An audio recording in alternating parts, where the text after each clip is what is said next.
Startup & Co. Avec ce soir Azmed avec nous, A-Z-M-E-D, est-ce que je prononce bien d'ailleurs? Julien, bonsoir. Bonsoir. Azmed, oui. Azmed ou Azmed, comme vous voulez. Ou AZ, voilà, ou Azmed. Julien Vidal, donc le fondateur et patron donc aujourd'hui de AZmed, une medtech biotech, je sais pas dans quel... MedTech, voilà. On a constaté un problème assez important chez les radiologues.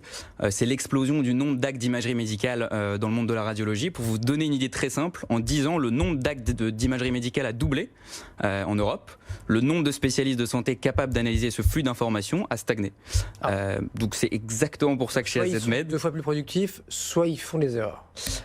C'est un peu l'idée qui ressort de plus en plus dans les colloques de radio et dans tous les retours clients qu'on a aujourd'hui. Donc c'est exactement pour ça que chez AZmed, on a créé des algorithmes d'intelligence artificielle qui permettent de détecter n'importe quelle lésion osseuse sur de la radiologie conventionnelle. Vous êtes lancé il y a 1 an avec votre équipe, Julien, vous êtes 3 associés fondateurs à la base.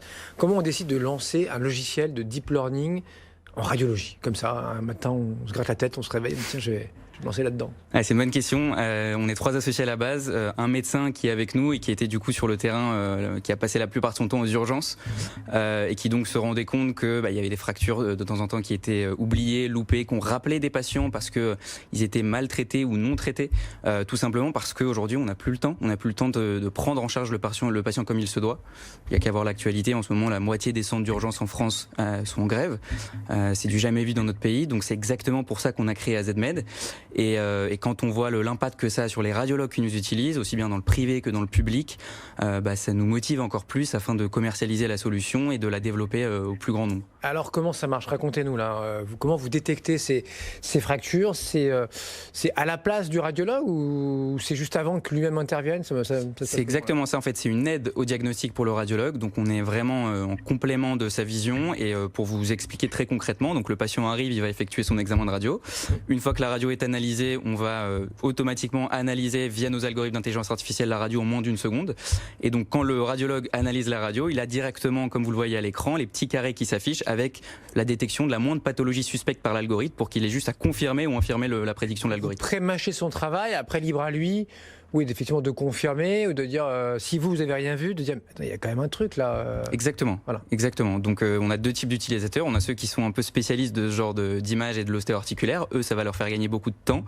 Et on a vraiment des gens, surtout dans le public, qui sont pas forcément spécialistes de l'ostéo-articulaire. On a des urgentistes qui ont pas le temps, qui ont des dizaines de patients dans les salles d'urgence, qui doivent aller vite. Donc là, c'est vraiment à la fois de la précision dans le diagnostic et du temps gagné effectivement pour désengorger un peu les urgences. Bon, qui dit deep learning dit apprentissage. C'est-à-dire qu'il faut entraîner vos algorithmes, si vous me permettez l'expression. Combien ils ont de bouffées de milliers de photos là, et de radios, vos algos là?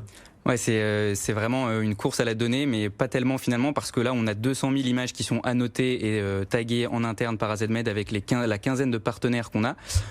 Et aujourd'hui, on a des performances qui sont plus qu'acceptables parce qu'on est utilisé déjà en nombre aussi bien dans le privé que dans le public. Et donc, en fait, c'est au bout d'un moment, l'algorithme d'intelligence artificielle, disons, est rassasié. Si je reprends un peu le taux de succès, il est de combien là, ou d'échec, c'est comme vous voulez?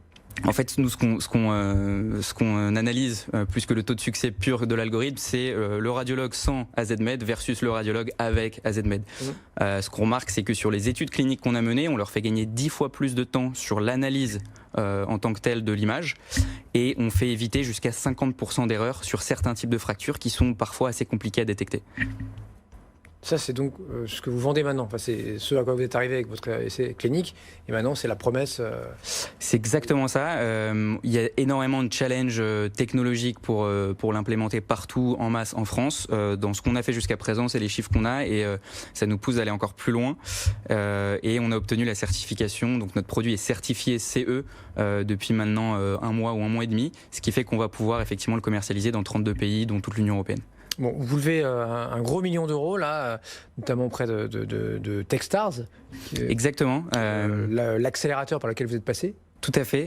Donc Techstars a été extrêmement important pour nous dans notre développement. Pour tout vous dire, ils ont cru en nous, ils ont investi dans la société avant même qu'on crée officiellement les statuts de la société, ce qui fait que ça a été pour nous clé dans notre développement. Ça nous a permis d'arriver aujourd'hui à ce chiffre-là. Et des médecins là, parmi vos actionnaires aujourd'hui, des experts. Tout à fait. Donc on a Techstar, on a des business angels un peu plus classiques et on a des radiologues qui sont aussi investisseurs avec nous.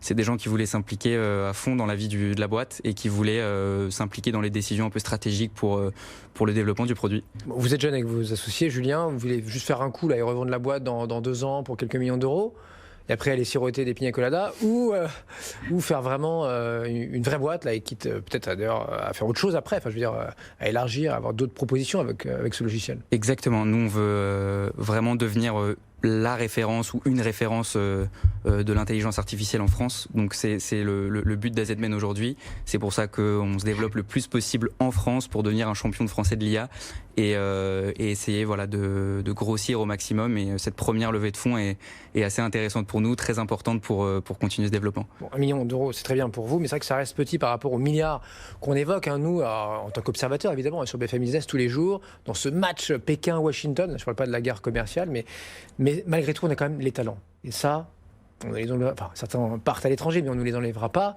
Et est-ce que ça peut nous permettre de rester dans cette course à l'IA que vous évoquez? Oui, je suis d'accord. En fait, on parle pas mal du match Washington. Pékin, maintenant, le vrai sujet pour nous, c'est qu'en France, on a des chercheurs, des développeurs qui sont remboursés en partie par l'État.